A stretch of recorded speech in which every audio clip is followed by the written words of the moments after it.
The entitled family who abandoned me demands I give them a $6,000 wedding dress to my entitled sister. I am the executive assistant to the CEO of a pretty big fashion brand, which basically means I'm my boss's slave and I do whatever she asks. My job has many aspects, and there was always the possibility of more happening. It gets tiring sometimes, but there are perks to my job. I get free clothes a lot, mainly for when I go to big events with my boss. It wouldn't look very good if I was wearing another designer, but my boss also gives me any defects, clothing that comes out wrong or is imperfect or not up to my boss's standards. Now, this for some reason makes people think I'm stuck up, but I swear I'm not. I really appreciate that my boss does this, as there was a time when I had very little and couldn't afford to buy food, no less clothing, cheap or expensive. One day my boss mentions that one of the wedding dresses she had was a defect. It was shorter than it was supposed to be. She asked if I knew anyone who could use one, which I did it. My best friend of 5 years had gotten engaged a few months before, but my boss gave it to me anyway, and then I gave it to my friend. This friend has been there for me since I was 20. She took me in and helped me find my path out of a very dark situation. I love her more than anything in the world. Here's where things get messy, though. My friend made a post thanking me, and my boss and my family saw it, and this started a stream of calls and messages for my family. It is important to know I do not have a good relationship with my family. My parents kicked me out when I was 16 after I came out to them. My sister wasn't much better than my parents. We actually never got along even before I was kicked out. She was a very entitled person who was very selfish.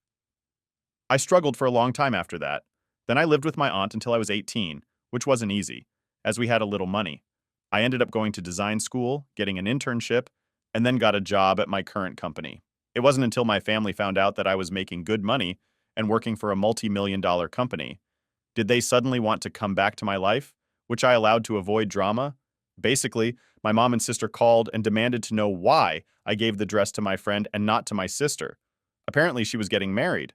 I didn't even know she was engaged. They berated me, yelling how family should come first. These are the same people who kicked me out at 16, by the way. They even suggested I tried to take it back from my friend, as family should come first. When I told them point blank that was never going to happen, they started bashing me too.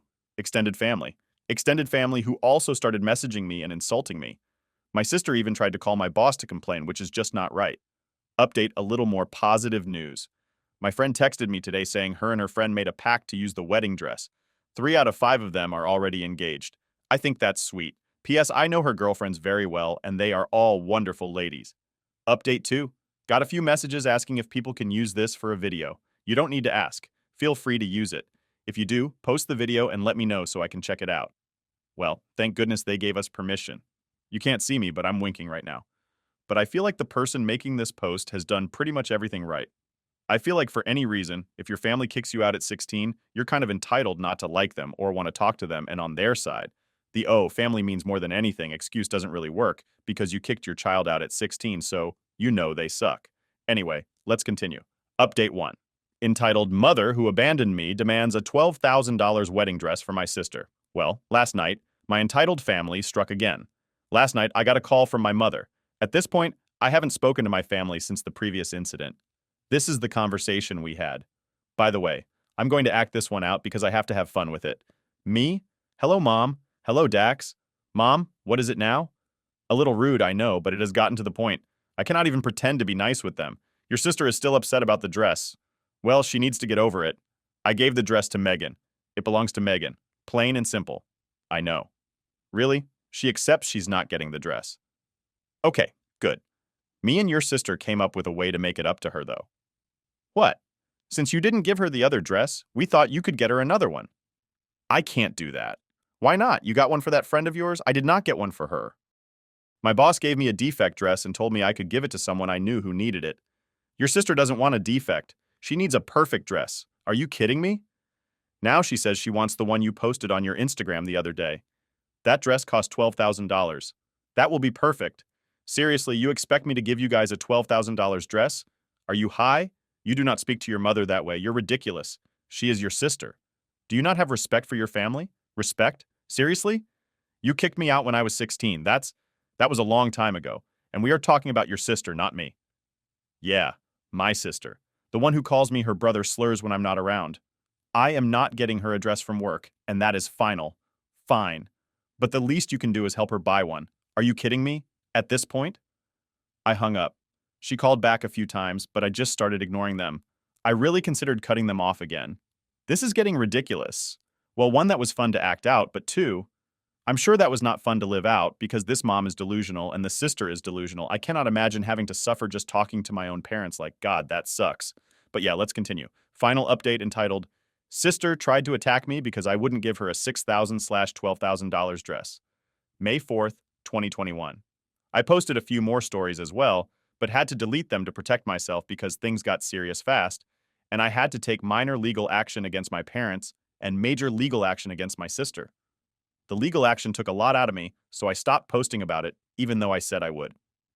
Even when it was over and I wasn't really in the mood to write about it, I actually deleted my original account. I tried to come back before, but I still wasn't ready. But I was recently scrolling through Facebook and I saw my story in a popular TikToker's video, their link page here, and it made me want to share an update. So here it is. So 2 months after getting a no-contact order on my sister, the pandemic broke out. Me and my husband and boyfriend lived in a very small one-bedroom apartment.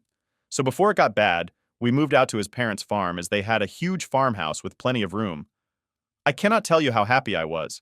We did this a few weeks after we had moved out. My sister shows up at my apartment again. We were not home, but our doorbell cam caught everything due to it being legal evidence. I'm not allowed to share the video. She showed up and started banging on my door. At first she was just screaming my name and yelling for us to open up. But then she started yelling various insults and slur. It was pretty much F word this, F word that. And then she started threatening us, threatening our lives. And at first we figured she was just saying stuff to scare us. But the threatening got disturbing and in detail. We took the video to the police, but there wasn't much they could do, as they had no idea who she was. My sister does not live in America. We were both born in another country. I moved here on a student visa when I was 18. I got a work visa after that and became an American citizen legally a year ago when I married my husband. My sister, however, still lives in our home country, so me and my fiancé pretty much had to sit in fear. A few days later, our apartment was broken into and trashed again. The doorbell cam showed it, and it was my sister at the door. Good news is, she was caught this time fleeing the scene. Now, my sister got into a lot of trouble, not just for what she did to us, but because she traveled to another country during a pandemic. Both the US and our home country had travel bans active at the time. How?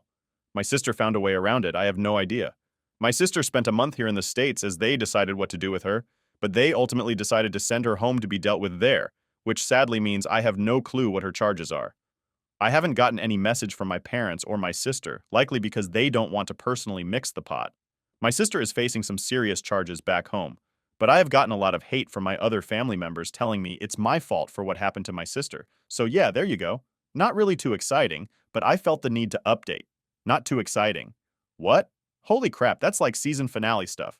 Hopefully series finale so that the person making this doesn't have to deal with their sister or parents ever again. But man, what a ride entitlement in its purest form. Kick him out and then ask for a $12,000 dress. Good grief. But hopefully this person gets to live out. Happy days now. Story number 2. Today I left up by buying everyone an Ancestry DNA kit and ruining Christmas.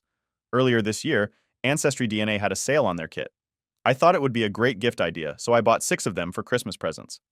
Today, my family got together to exchange presents for our Christmas Eve tradition. I gave my mom, dad, brother, and 2 sisters each a kit. As soon as everyone opened their gift at the same time, my mom started freaking out. She told us how she didn't want us taking them because they had unsafe chemicals. We explained to her how there was actually no chemicals, but we could tell she was still flustered. Later, she started trying to convince us that only one of us kids need to take it since we will all have the same results and try to resell extra kits to save money. Fast forward, our parents have been fighting upstairs for the past hour, and we are downstairs trying to figure out who has a different dad. TLDR, I bought everyone in my family Ancestry DNA kits for Christmas. My mom started freaking out. Now our parents are fighting, and my dad might not be my dad. Update. Thank you so much for all the love and support. My sister's brother and I have not yet decided yet if we're going to take the test. No matter what the results are, we will still love each other and our parents no matter what. Update to Christmas isn't ruined. My F-up actually turned into a Christmas miracle. It turns out my sister's father passed away shortly after she was born. A good friend of mom's was able to help her through the darkest time in her life, and they went on to fall in love and greet the rest of our family. They never told us because of how hard it was for my mom last night. She was strong enough to share stories and photos with us for the first time, and it truly brought everyone even closer together as a family. This is a Christmas we will never forget. And yes, we are all excited to get our test results. Merry Christmas, everyone. P.S. Sorry, my mom isn't a harlot. No, you're not my daddy. Well, that was a roller coaster. A Christmas roller coaster. Oh my God, geez. That's why I don't want to take those Ancestry DNA kit tests. I was given one. I'm like, no, I don't want to know anything more about my family, but I don't think that's going to happen. Every family. But oh my God, you cannot make that stuff up. Story number 3, I took my fiance home to meet my family and left with no fiance. I got engaged in March of this year to E31AM that I had been dating for the last 3 years. It was heavenly bliss until I introduced him to my family. We went home to meet my family, as it was important for him to get their blessing. I didn't care either way, but I did it to make him happy. Everyone was welcoming of him and seemed genuinely happy for us. Before the trip was over, my eldest brother suggested a sibling/partners camping trip in a cabin up north to band together and get to know my fiance away from our parents. I was reluctant as I typically don't spend this much time back home, but eventually agreed the trip was going well, so I let my guard down and decided to enjoy being in the mountains with my siblings. However, the day before the trip was over, everything changed. My sister and her husband were on their 17th arguments of the day, and it was only 11 a.m. Her husband stormed out, and she stayed there just crying. I don't do well with other people's emotions, so I suggested a hike to clear everyone's heads. My fiancé suggested that our siblings go so that my sister could talk freely if she needed to. I asked if he was sure, and he stated that he'd just checked some emails while we were out. Early on the hike, my sister said that she just wanted to go home. I offered to walk her back, but she said she wanted to clear her mind. We continued our hike, and she went back to the cabin after the hike. My brother and his wife wanted to explore, but I just wanted a shower, so I headed back to the cabin. My sister's car was still outside, even though it was a couple of hours later in the day. I ignored it and went inside. I heard soft moans coming from upstairs and then a familiar grunt. I went upstairs only to see my fiancé and my sister together in the worst way possible. Something broke inside of me. I took a pic of what I saw, quietly grabbed my things, and left my ring on the counter. I laughed, sent the picture to the family group chat, and turned my phone off. The next day, I had 47 missed calls from my family and 75 plus text messages from my fiancé. Apparently, her husband got the text as he was returning to the cabin and wasn't so kind to my fiancé. Initially, I felt justified in my actions. I hate it, but I did. However, I now know that even though what they did was terrible, what I did was wrong to sending that picture to the family. Chat was gross, and the innocent family members didn't deserve to get dragged into that. My engagement is over. I removed myself from the family group chat, and I haven't spoken to anyone about it since. These last few months have just felt so empty. I just want to move past this, but I don't know how I'm going to be brutally honest when I read this at the start. I thought it was going to be something funny, and then it ended sad and depressing. Oh man, this poor woman. But you know what? If it's a Reddit post, I should probably expect it not to have a happy ending, right? Oh well, hopefully she can find herself through these trying times. Story number 4. My wife of 20 plus years recently died. I knew she had kept a secret from before we met, but I didn't expect this. Using my truly alt accounts, even though I doubt anyone directly affected would even read this. It does keep us separated from my main account. I even posted about part of this 11 years ago with this account. My wife passed away recently. It is torture, and it was a relief when she passed. She was always sick with something. What took her was a sudden heart attack. It may have been coming for some time, but we passed off the symptoms as related to other issues she had. All I can say about it is that it was quick, and she is no longer in pain. I met her at a conference when we were both in our early 20s. We lived in different states, and after a few months of phone conversations, she came to visit for a long romantic weekend while she was out here. She got a call from her sister that said, essentially, if you come home, don't come home. So she flew home, packed her stuff, and moved in with me. I never met her family. I talked to her mom once briefly when I called her before that fateful weekend and answered the phone when her sister called at the end of the weekend. We married a few years later and struggled financially the entire time. Her various illnesses caused her to lose jobs, and my time away from work to assist her during her various illnesses severely impacted my career. I loved her, but she was very much a burden. I would have probably left her years ago, but the fact that she was estranged from her entire family made it feel like she had no one else but me. If I left her, she would be all alone in this world. She wasn't a lonely shut-in. She picked up friends easily, and her social life far eclipsed my own. We were never able to have children and were never financially stable enough to medically see why get IVF or adopt for all of these issues. I still loved her dearly. We were never unfaithful to each other. I suspected there was something about her family that she was keeping from me. But anytime I tried to raise the issue with her, she shut me down about it, asking me not to bring it up. Upon her death, I felt obliged to tell her family I had no way to contact them, though I know both of her parents had died. I knew enough that I found the obituaries before her death, but both deaths were years after she told me it happened. I encouraged her to try to reconnect with her family, but she was the he meant that they were toxic, conniving, and manipulative people that could not be trusted. A friend of mine offered to help contact them using the info in her parents' obituaries. She found my wife's family and told them the news.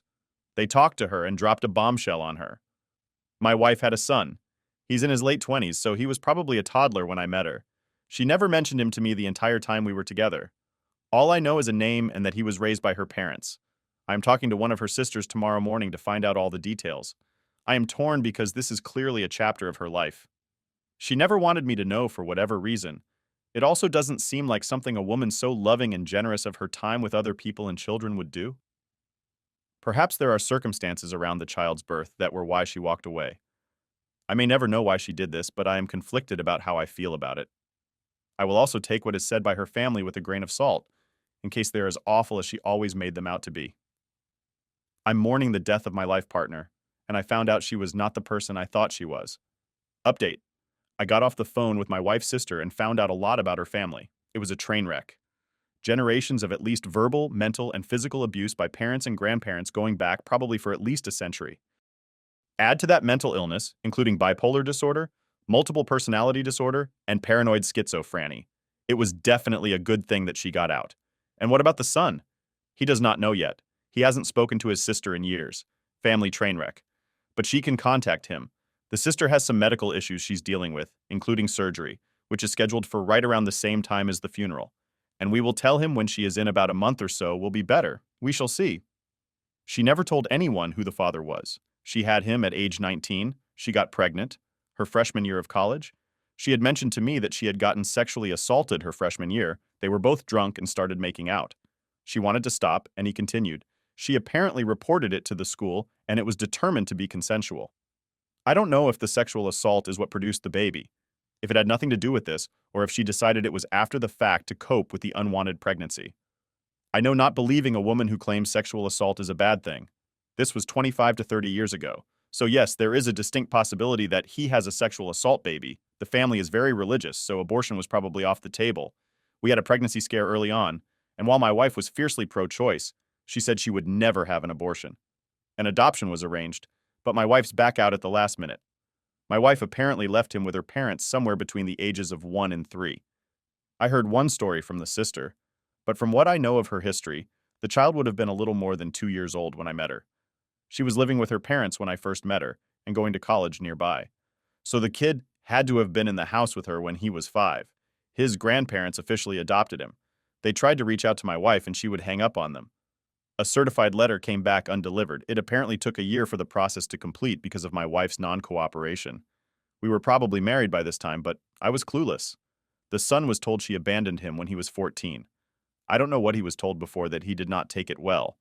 Bouts of homelessness and drug abuse ensued. See aforementioned family train wreck. The son wanted to know about his parents about 4 to 5 years ago.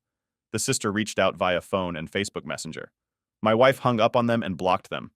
He was done at that point and wanted nothing further from his mother. He has reportedly been clean, has a job, and has been in a stable relationship for several years now. I have no intention of reaching out to the son, but I told the sister that if she wants to talk to me, I will speak with him. I will tell him what I know of her life with me. I knew none of this. She didn't accidentally slip up around me. She didn't do some quirky thing on his birthday every year. Nothing. The best I can do is treasure our time together, even though it was over 20 years. I would do almost anything to have her back, just to tell her how much I loved her. The memorial service is in a few weeks, so there's a possibility that some family of hers may show up. But I don't know if there are any further updates. It will be if I talk to the son, or it won't be until after the memorial. Oh man, sad themes today, right? Geez, I'm glad that the person writing this still loves his wife. Some people, they might take that and just be like, oh, all of my memories are tarnished, so on and so forth. But it seems like he's still happy how he feels about it. The secret. Shocked, I guess. Doesn't seem like he was angry about it, but this definitely could have gotten worse for him. And I don't know too much about the family to comment on them, but he seems like he's trying to reach out to the son possibly and let him know what he knows. And I think the son could deserve that to know about his mother. So, okay, that's a